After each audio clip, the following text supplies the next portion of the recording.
Welcome to the Put It On Our Tab podcast. This is your host, Sam, with my co-host, Brad. And today we have a guest, Adam Martinelli. Welcome, Adam. Hey, happy to be here, boys. Hell yeah, man. So for people who may not know you yet, what is your background in sports, betting, and analysis? Well, for me, honestly, I'm the epitome of the average bettor. That is the name of your podcast. And I feel like that's what makes me a good guest here, because I'm literally just the most basic bitch average bettor you will ever find.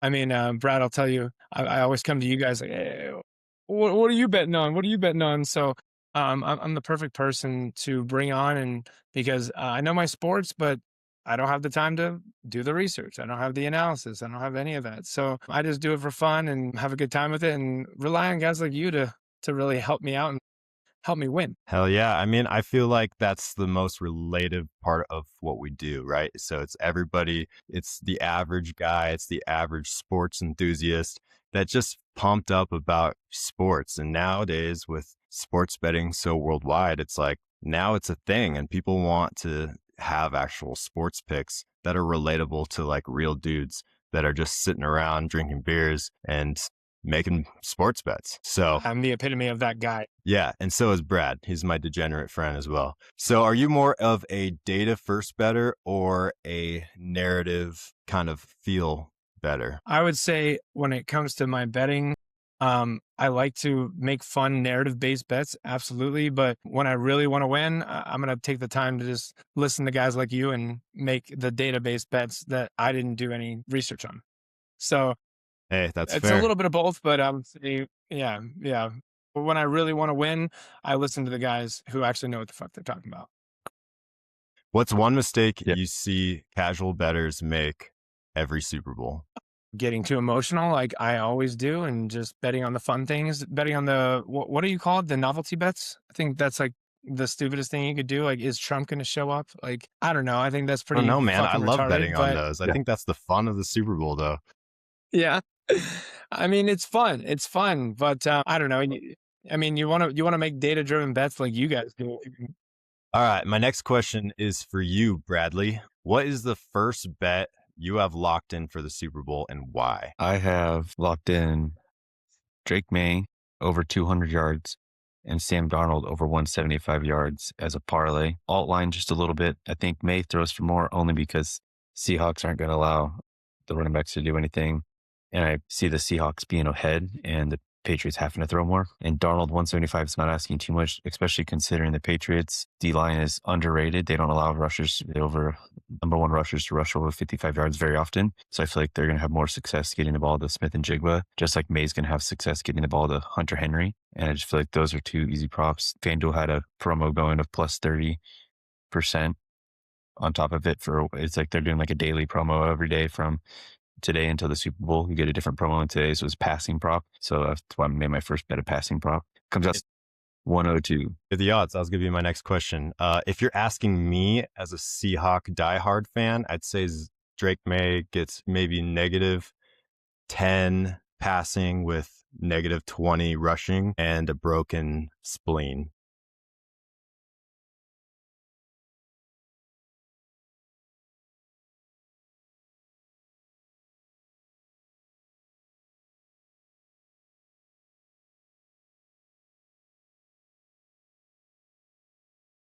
But that's just me.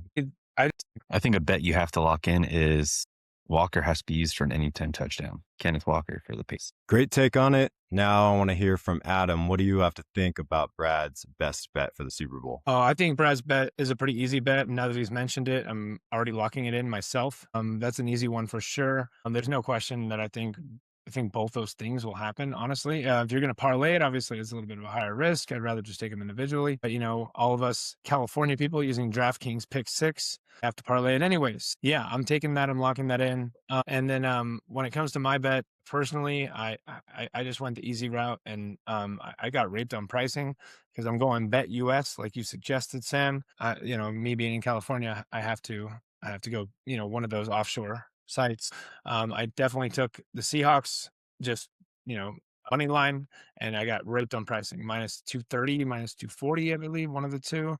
And still took it. Still took it. I mean, if I have to bet $240 to win $100, I'll take my $100. If you both were smart average bettors, you would have bet the Seahawks to win the Super Bowl last year, the day after the Super Bowl, like I did. Well, we're not. You would have Seahawks got a fans, great you know? price for it. Yeah, what odds did you get at that? Let's hear it. I don't know, but I only put $10 on it and it wins 650. So you do the math on that, like plus Yeah. 650. Plus 6,500. Plus That one, yeah. 6,500, yeah. My math ain't mathin', but all I know is that it should be cashing. Yeah, Yeah, I should think it know. will. That joke in there. All right. You agree. So you, Madam, first, before I ask you your best bet, you think this is going to be a high scoring game or a low scoring game? Honestly, I think it's going to be a low scoring game, man. We got two of the best defenses in the NFL. I think it's more likely to be a low scoring game. We have a rookie quarterback or a sophomore quarterback going against not the most reliable quarterback in Sam Darnold. I mean, he's had his moments, but I'm definitely Sam's going gonna to love bet that the take. under if I'm going. What do you think? A classic Rams fan is all I'm thinking. I may or may not be a But- little bit bitter. Yeah, a little bit. It's all right. It's all right to be bitter. That's totally fine. I'm I hurting, would be dude. too I'm if I was in your position. But I'm you're not fucking as bitter as San Francisco, who Seattle demolished twice and now is going to play the Super Bowl in their stadium. That And win it. hurts. And win it. And win it. Yes, and win it. Win it. So, with that being said, yeah, I do agree with you. I think Patriots defense is underrated for sure. I do think Brad's bets are good bets, and those are low enough numbers to, I think, that should easily smash, but we will see. I do think it'll be a low scoring game. So that being said, what are your best bets for the Super Bowl? My best bets are the ones that you guys tell me to bank, first of all. Second of all, I mean, I can't, Great like I response. said. We did not pay him for that answer. Exactly. He's not sponsored, I I mean, promise. I do like the live betting. I do like to wait till after, like, midway through end of the first quarter to start making prop bets. So that's usually when I hop on my Pick Six app and start making prop bets just to see how the game's going. So, right now I literally only have one bet in place other than the one that Brad just mentioned. I'm going to be locking that one in, but I literally just made it simple for myself and just bet on moneyline Seahawks minus 230, which is, like I said before, horrible pricing, but I'll take it, man. Yeah, It's free money's money. money, right? Yeah, and every time I bet the goddamn spread, dude, I get raped. I just can't bet the spread anymore, man. I just can't do it. Like, Vegas is too Yeah, smart it's for annoying. me. They always I'm not hook for smarter some than reason. Vegas, so I'm betting money They got line. the lines makers who got it on point. They know where to put that line.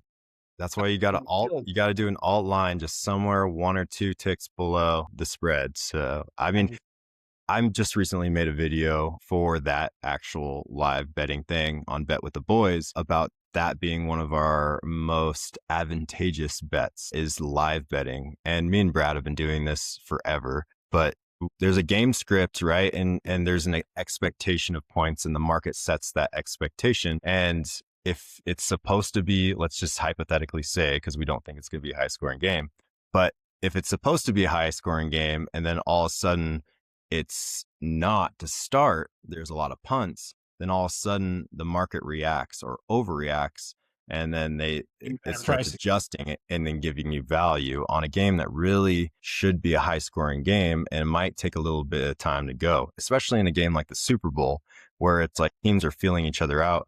There's excessive game planning in these games because they have 2 weeks to prepare for it, and they're not always, most of the time, they're not firing their whole load, if lack of better words, in the beginning of the game. So yes, live betting is very advantageous. I agree with you on that. I'm gonna go back to Brad. Either way. I think the over is going to hit. No. The whole world is on the under. Everyone thinks it's going to be under. And what's the pricing on the over?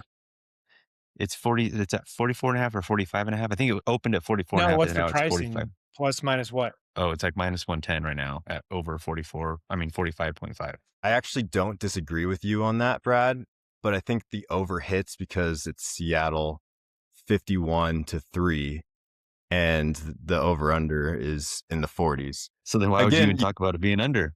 Yeah. If that's what you think the score is going to be, you should be hammering the over regardless. I probably will be. Yeah. I mean, but there's better bets I'd like to take, like Seattle. It'll be 27-20 Seattle spread minus 30. I mean, imagine the odds on that one. Hey, Seattle's got a bone to pick with the Patriots for that 2015 Super Bowl loss. You don't think those players are taking this personally, even though it's not the same players. It's a lot of pride on the line for the team. So, well, that's going to take you to one of my favorite bets. Fan. Is Kenneth Walker's going to get a touchdown. I've liked Kenneth Walker for a first touchdown because there's no way Seattle throws the ball on the 1 yard line again. I know Malcolm Butler's not on the other side, And Pete but you're Carroll still ain't- going to hand Pete it off to Carroll ain't Kenneth coaching Walker. no more neither. I mean, just out of spite, they have to run the ball. Like, You can't take that risk as a coach because that franchise would eat you guys alive if you guys threw another pick on the 1 yard line for sure, without but running the ball first. Pete Carroll's But not you got coaching to think anymore that the either. Patriots are thinking the same thing, man. They're like, there's no way they're actually going to pass this ball right here, right? I mean, And so yeah, you do. you could justify every So you point. do. Yes. I don't know. I am with you. I hope that they almost never throw the ball inside the 20-yard line. But I'll tell you right now, if a Besides- pass on the 1 yard line, it's a play action rollout, and you're taking a safe pass. I don't think it's coming down to this, boys. I don't think it's going to be a close game. I really don't. hey, I love We're hearing talking that from about you. We're talking about literally like a second-year quarterback. He's good. Drake May's great. I mean, He hasn't been Darnold's good in the not- playoffs, man. He hasn't been good in the playoffs. His He legs have hasn't. been good in the playoffs. Yes, I do like that. And we can get to that later now, but Drake May is rushing. Seattle has a few little weaknesses, and one of them is quarterbacks rushing. And that's usually because they only rush 4. And if they get home and provide pressure, which they 'cause they can usually get do, away with rushing for, which makes their defense they so can get good. away with rushing 4, yeah. But they usually get pressure with 4, and that A lot. pushes So quarterbacks why is it you guys rush 4, but you can't stop a tight end? I don't know, man. Tight ends is just like, They're just hard to they stop. just get us, dude. Yeah, dude. It's just, I think I it's like only Hunter Henry for a anytime touchdown at plus 230. Repeat that. Okay. Hunter Okay. Henry anytime touchdown plus 230. I'm gonna write that down. Sprinkle the first touchdown, Henry first touchdown, or Walker first touchdown. Walker's is plus 360. Henry's is plus 1600. Do you really want my opinion on this? I That's already why know we're your here. opinion. I said that Patriots are only getting 3 points, so that suggests that no touchdowns are scored by the Patriots. With that When did being you say said, that? I just said 51-3. Yeah. But I thought you were joking. You could bet on the Patriots not to score a touchdown. So You thought I was joking, huh? I did. Okay, thought maybe you were I was being- I thought you were exaggerating a being little bit. delusional. Maybe I was exaggerating a little bit, but Oh, I can see a very realistic world where the Patriots do not score more than 7 points. me too. so how for much sure. better is your defense than the Broncos in your opinion? I think the Broncos, I would rank them 3 or 4 overall. And I would have Seattle as number 1. I'd have Number 1. Houston as number 2. And then it would either be Denver number 3. between. Denver number 3. Yeah. And I That's number 4 or 5. that's probably where they fall for me is Denver number 3. And the Patriots have a good defense too. I'd say they're top 10. Really? You don't? Okay. But like people are sleeping on the Rams defense, who we put up a lot of points against. They And I were a think the top Rams. 5 defense until after we played you, and then we just fell apart. Fucking I maybe really think that people are underrating Seattle's offense because Seattle's defense is so good, and it's taking all the spotlight. either And way I you're mean, gonna win Sam the fucking Darnold, Super Bowl. but Seattle doesn't win that game unless they put up points. And Sam Darnold, JSN, Ken Walker, they all had to do the work Let's to not win forget that about your game. special teams. That's very true. That's another factor that I think will play a huge Disgusting. I mean, he's literally scored or has had more than 25-yard returns in the last 5 games. He And is disgusting. Rashid Shaheed is, and I think he's underrated as a receiver too. He's And like I your was number hearing, 3 receiver. yeah, dude, I turned on ESPN and I hear Herm Edwards talking about, oh, what I would do is I'd have my best corner Gonzalez on Cooper Kupp, and then I would double team JSN. And then he didn't even mention Rashid Shaheed. I'm like, okay, what are you going to do with Rashid Shaheed? And, obviously didn't even mention that on there. It's like we have so many weapons that people don't even think about, that Sam Darnold is not afraid to sling it. And that can get him in trouble sometimes. He does have some interceptions. He can sling it. The only question about Sam Darnold is how can he perform in clutch moments? How can he perform in playoff moments, postseason moments? And I'm not even worried about it because your defense is so fucking dominant and Drake May is so fucking green that He might not I have to be the superhero in this game, but if he does, he's not never afraid does. to sling the rock. And he's already proved to the world that he's been able to step up in those big moments against both times against the Rams. I mean, the Rams had us in the first game dead to rights, and he had to make plays on that last drive to score the game-winning touchdown. And there's nothing to it. And then he goes in and performs a big game against them again in the playoffs, and then dominates the game before against San Francisco. I mean, the dude's legit. The and run people game aren't getting it. dominated the game before. He barely had to do anything in that game. against the Barely had to Niners. do anything is He didn't even throw for 200 accurate. yards. You don't have to throw for 200 yards to have a good game, my guy. My point. He's got to go hike. Here you go, Walker. You want 1 touchdown, 2 touchdowns, 3 touchdowns?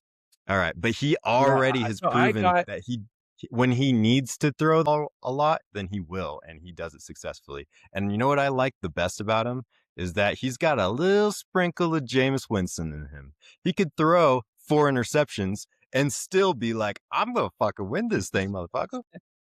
And he'll go out there and throw a deep ball and triple Sam coverage. Darnold and Jameis Winston are not in the same category. Hey, dude, you I need don't see Sam Darnold out there giving pregame speeches and eating a W. No, I would want that on my team, though. I would pay good money to have Jameis Winston as my 3rd string quarterback, just as my hype guy. Fair enough. That's what the Chiefs should do. Tell me I'm wrong. So here's the deal. I've got Seahawks winning this game 24-17. That's my prediction. And I got a 27 17 to is 20. generous. What did you say, Brad? Mine's 27 to 20. Was that? I got 27 to 20 Seahawks. Oh, okay. So you still think it's going to be within a touchdown? Yes. And you've got the over. That's 47. So I've got the under. I mean, either way, I do agree with you. It could be a touchdown difference. But then again, I wouldn't be surprised to see the Seahawks just completely blow them out. Either way, they're going to win. But it's going to be a blowout team. I mean, Patriots are the 4th best defense in the NFL if you go by stats. So that's everybody wants. You guys had it for it was Seahawks, Houston, Denver, Patriots. If you go based off of statistics, points per game and yards per game. Yeah. No, it's true, but they also played bunnies the whole entire year, and they did win the games that they needed to in the playoffs against good teams. But both of the Texans and the Broncos were not known for their offense. Yeah, they're not known for their offense. Stroud's been horrible this year, and Bo Nix is a check down master, and that's coming from the guy who's a big. Bo Nix didn't even play in the playoffs. No, in the first games, like leading up to that game.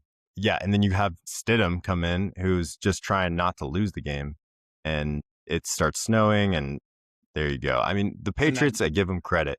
They figure out ways to win, and that is an important thing. That's underrated to me, but they're not looking good, man. They don't look like a Super Bowl winning team.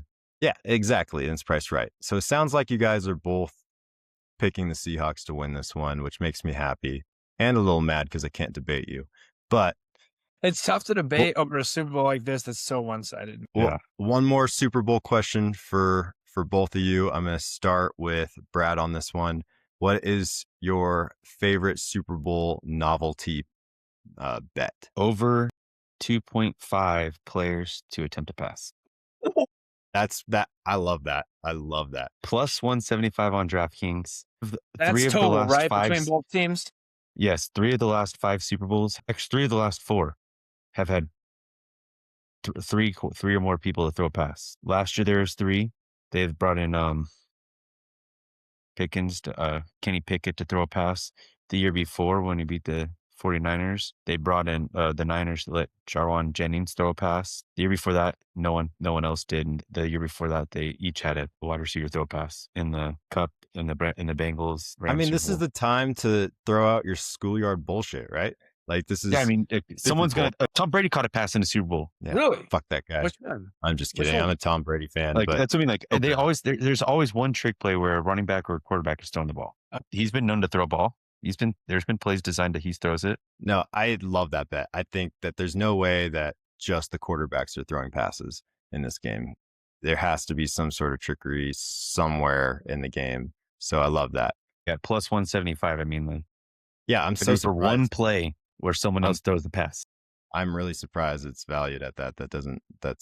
I'm going to have you lock that in for me since I'm in Nevada/California. Or someone gets hurt and then the backup quarterback comes in and throws a pass.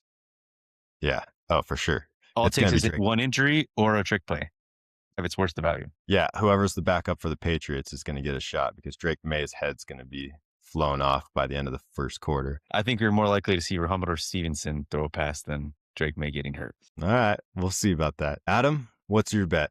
Novelty. I can't answer that question until I look up some of the novelty bets on BetUS. So yeah, We'll get back to you. Let me go on DraftKings and I'll read some of them to you guys. Yeah, I was gonna say we can either come back to me and ask a couple other questions, or I can, I could probably find one in like a couple seconds here. Come on, bitch, log me in, motherfucker. There we go.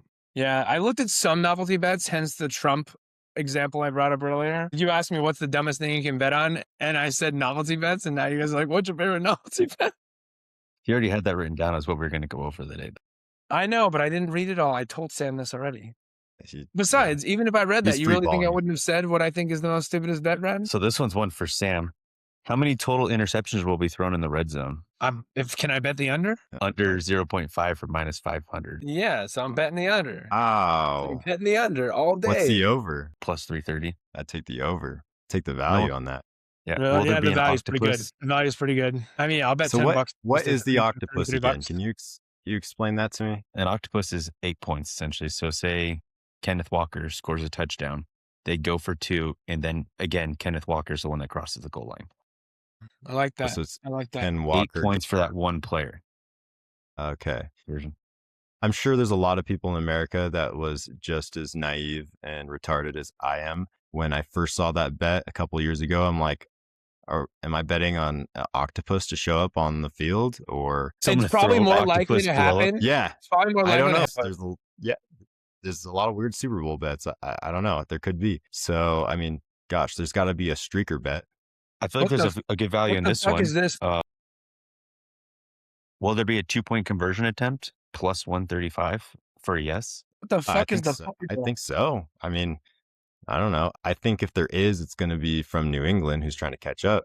Yeah, if you're You gonna get love an that- QB to catch a pass. For Plus sure. 1,000 for a quarterback to catch a pass. I mean, we've seen it before, right? It'd be very Patriot-like for them to pull that one back out of the bag. So you're telling me my favorite novelty bet or the dumbest novelty bet? It could be Give us both. anything. You're saying the dumbest one. So the dumbest one, I definitely have an answer for that. The Puppy Bowl, the winner of the Puppy Bowl. But nobody's Team- going to be watching that. Doesn't even Fuck. pertain to the Super Bowl. I Just so know. stupid. Okay, yeah, okay. That's the one I think is the dumbest. Absolutely. I agree They with don't that. have that many novelty bets on BetUS. What about the a big bet, a very popular bet would be how long is the national anthem? Over Yeah, under I see that one. Star Spangled Banner. duration. Yeah, I see that one. Which would be interesting one. I saw a video on a guy who's like does extensive research on this. Over and, under 25 seconds. yeah, and it's like, and he hit it last year, and I just remember it was like this whole ordeal and stuff. But I mean, imagine just going deep in the analytic like wormhole of How many? the length of the national anthem. I mean, I don't even know That where would you be find that. that would be pretty information at. fun just to start your freaking day off. Like you've already had a couple beers and you're like, all right, Well, man. that's what he was saying in his video. He's like, I already started off the Super Bowl winning, and it was a great Super Bowl after that. I'm like, that's kind of true. But what if you start off losing? If you guys Yeah. want to put 50 on the national anthem, I'll do it with you. I'll stick with that. The coin flip for one of, like, people like to do the coin flip. Yeah. Yeah. Yeah, I saw that too. Yeah. I saw that too. I mean, that one's too. That one's It's too like it's deep. like betting black on what's it called? Yeah. On it's like roulette. On roulette. Oh, then again, no, your odds are better actually because roulette's got the greens. Your odds are at least 50-50 on the coin flip. With roulette, I don't know what they're not 50-50 though. They're less than 50% if you bet black. I mean, so, with the odds you pay for about the same, minus 103. It's the best you Yeah. can get for either side. yeah. But the chances of it happening are 50-50. All these are stupid as fuck. Let's put it that way. Yeah. They are, but that's the Super Bowl, man. That's what makes it fun. That's You wanted it- makes it fun. Yeah. Don't do What some color dumb Gatorade's shit. going to be poured on the winning coach? That's the big one. Yeah. That's a It's popular been like, one. hasn't it been like orange most of the years, or blue? I feel like I know blue is a popular. Purple is a popular one. But yeah, I was mixing them together. See, all right, that's enough Super Bowl talk. Let's move on to the NBA, and we have obviously one of the biggest trade deadlines in recent memory with Giannis Antetokounmpo possibly leaving Milwaukee. There's a fact. No It's guaranteed. possibility. So, Adam, I'm going to start with you on this one. I know you're pretty passionate about this. I have my own 2 cents, and I know Brad has his 1.5 cents to give you. But we will dive in first to you. And I want to know, first of all, do you think that Giannis will be traded? And then second of all, where do you think he's going to go? So there's no question about if he's going to be traded. It's just a question of when. Do I think he's going to be traded at this deadline? I think that's pretty 50-50. I can't say it's likely or not. It's really hard to say whether I think he's going to get traded at this deadline or not. But will he be traded in the next 12 months? I can guarantee you that. I'll bet my firstborn child on that. Give me the odds. I will bet it. Doesn't matter what it is. I will bet it. Does your firstborn child know about this bet? Yeah. Does your wife know about It this bet? doesn't matter. It depends on what I'm getting back, Yeah, no, fair enough. Value's I'm value. winning. It doesn't matter. I want to fucking win. Yeah. I don't let my But wife what are you see the winning? Are video. you winning another child, like another one? Yeah, Someone else's firstborn? You know what? That's a Because good that bet. doesn't seem like I'm a betting win my to- one firstborn, I get 2 in return. No, I don't I want that. So just one versus one is fine with me. I'll take plus 100 on that. But either way, so he's guaranteed to get moved at the trade deadline. I don't know, but it would make sense for both parties, in my opinion, to move him at the trade deadline. There's no point in waiting. The Bucks are already needing to tank. This is a guarantee. Now, where do I think he should go? Brad's gonna be like, okay. It's not happening. I would love it, but it's not going to It- happen. Actually would make sense when it comes to OKC's assets. It's discussing how rich you are and how rich they are, and they have the picks, they have it, but Yeah. OKC likes their team. Why would they want to fuck with it? So they're not going to Yeah. do that. They don't want to ruin the chemistry. Where do I think it would make the most sense? Somewhere in Texas, whether it be Houston or San Antonio. I think both of those teams have the assets.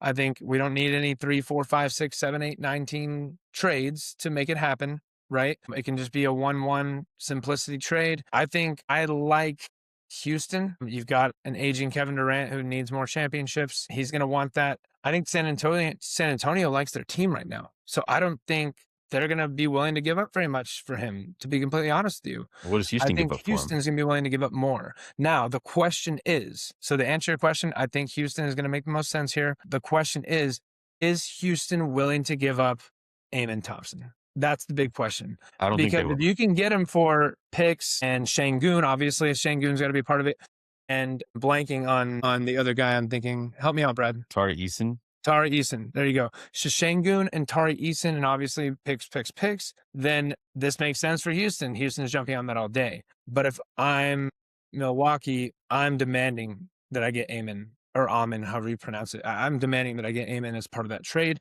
And so that might be where they hit a wall. Obviously, Golden State is in the mix. They have the picks. Steph Curry, obviously aging more than Kevin Durant, or maybe less than Kevin Durant. But regardless, I don't think they make as much sense as Houston does. But we all know Giannis wants to go to the East Coast, but none of the teams on the East Coast make anywhere near as much sense as Houston does or San Antonio. So I think those are the two major teams. Can I put a quick rebuttal in here before I move on to Brad and give his input on your placement of Giannis?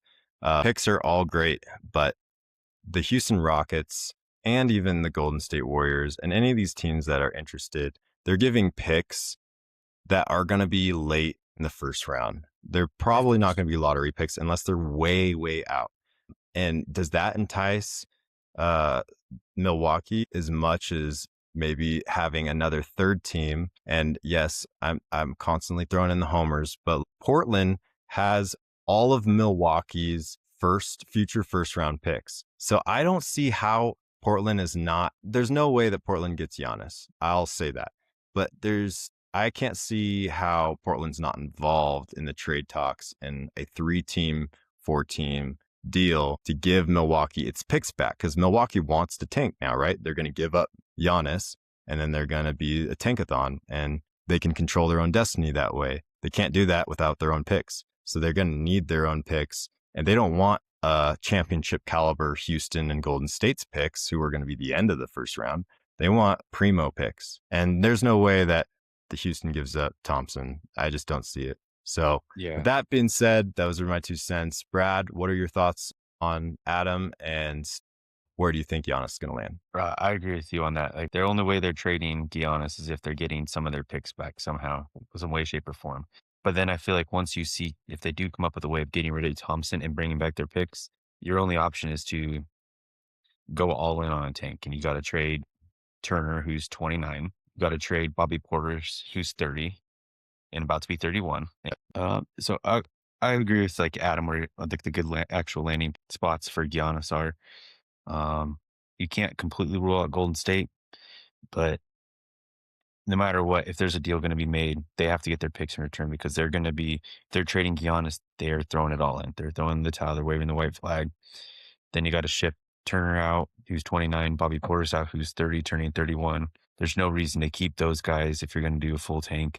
You can keep Kevin Porter Jr., he's only 25, but outside of that, you got to get rid of the other two that are, they can go be on the championship team and be a depth piece on someone else. Yeah, I mean, I agree. I see the best landing spots, in my opinion, would be Golden State and the Knicks, but I don't see the Knicks being able to move Bridges or Cat, so I don't think that's going to happen. But I think a dark horse is the Lakers, just because they love making splashy moves like this. If Giannis played for Cleveland, I can see them finding a way to make it work. But Giannis doesn't play for Don't Cleveland. give me that false fucking hope, Sam. I'm not rooting for it. I hope it doesn't happen. But It's not about what you're rooting for. You're making it sound like there's any chance that Giannis will end up as a Los Angeles Laker, and there is none. Being the Zero. biggest Laker fan in the world, I can't even allow myself to believe that. Like, it's not going to happen.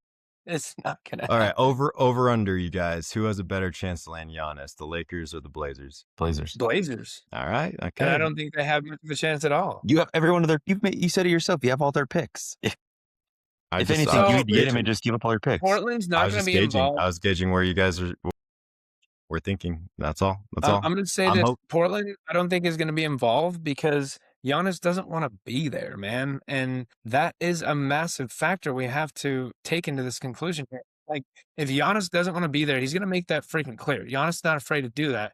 And Portland is going to give up all sorts of assets that they just got back just to take a guy that they know isn't going to want to stay there. Giannis is not going to want to be in Portland, man. Like, you know that maybe for sure? in LA, but LA has no assets. Like, LA's got nothing. Giannis has been on a small market team his whole career, and he has ties with Damian Lillard and Drew Holiday, and they're best buddies. And he likes playing for a small market team. He doesn't like joining super teams. So I can see it in a world where Giannis joins the Blazers, but I'm not even sure if I want that as a Blazers fan, because it's like now there's a timeline on your championship window, because it's like I rather do it the OKC way and start just building treasure chests of picks and developing your own players and winning that way with good defense and solid team play than going after stars. So I hope the Blazers are involved in trade talks so they can get some assets back, but I'm not necessarily, obviously I'd be stoked if we got Giannis. But yeah, I think the better outcome for the Blazers is if they got more picks or another stud young player that's still in the developing stages that looks like he's got potential to be a star. I could see them going after someone like that. I heard rumors about them getting a Triple J, Jaren Jackson Jr., which would make sense for their team. You have to give up a lot less for him too, obviously. And he's a lot young, and he's young. He's a lot younger. Still.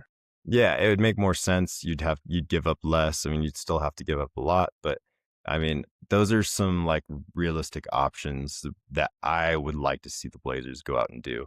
Yes, I agree with you guys' assessment. I do think that Golden State and Houston are probably the most likely landing spots, but they're going to need a third team and maybe four, because this is a big superstar deal. Lots of big contracts have to be swapped and picks. Sam, you haven't told me. So you've given me your bullshit biased opinion on where you want him to go. You haven't told me where, if I held a gun to your head and I said, where do you think Giannis is going to go? And if you were wrong, I'm pulling the trigger. What the fuck would you actually say? Let's be honest. Golden State. Okay. No, not bad. What do you think Golden State gives up from? Because they don't want to give up Butler. They give up Kuminga. They're going to give up. Milwaukee wouldn't even want Butler. No. They're going to give up Kuminga, and I don't know why Milwaukee will take this, but probably just as an expiring junk contract. They're going to trade Draymond Green, Kuminga, and a boatload of picks. Maybe Pazinski too. I could see Pod's going to be in there for sure. No question.